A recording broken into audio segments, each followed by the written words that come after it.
നമുക്കിന്ന് Spanish delight കേക്കിൻ്റെ frosting കണ്ടാലോ. ഞാനിവിടെ വെറ്റ് ചെയ്യാനായിട്ട് എടുത്തിരിക്കുന്നത് നമ്മുടെ മിൽക്കും ബൂസ്റ്റും കൂടെ ഉള്ള കോമ്പിനേഷനായിട്ടുള്ള ഒരു സിറപ്പാട്ടോ.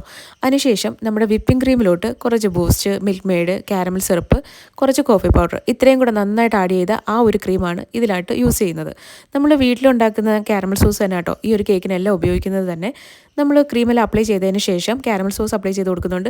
അതിനുശേഷം നമ്മുടെ ബൂസ്റ്റ് ഇട്ട് കൊടുക്കുന്നുണ്ട്. അതിനുശേഷം പ്രലയൻ ഇട്ട് കൊടുക്കുന്നുണ്ട്. അതിൻ്റെ ടോപ്പിലായിട്ട് വൈറ്റ് ചോക്ലേറ്റ് ഗ്രേറ്റ് ചെയ്തതും കൂടി ഇട്ട് കൊടുക്കുന്നുണ്ട്. ഇതാണ് നമ്മുടെ കേക്കിൻ്റെ ഫില്ലിംഗ് എന്ന് പറയുന്നത്. കേക്കിന് എനിക്ക് ഓർഡർ തന്നത് അക്ഷയായിരുന്നു കേട്ടോ. ഒരു മോഡലും കൂടെ എനിക്ക് ഇട്ട് തന്നിട്ടുണ്ടായിരുന്നു. അപ്പോൾ ഏകദേശം അതുപോലെ ആയിരുന്നു കേട്ടോ കേക്ക് ഞാൻ ചെയ്തെടുത്തിട്ടുണ്ടായിരുന്നത്.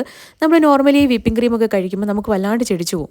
പക്ഷേ ഈ ഒരു ക്രീം എന്ന് പറയുമ്പം ഇത് അടിപൊളി ഒരു ക്രീമാട്ടോ. നമ്മൾ കഴിച്ചുകൊണ്ടേയിരിക്കും അതുപോലുള്ള ഒരു ക്രീമാണ്. നല്ല ടേസ്റ്റ് ആട്ടോ ആ ക്രീം മാത്രം കഴിക്കാനായിട്ട്.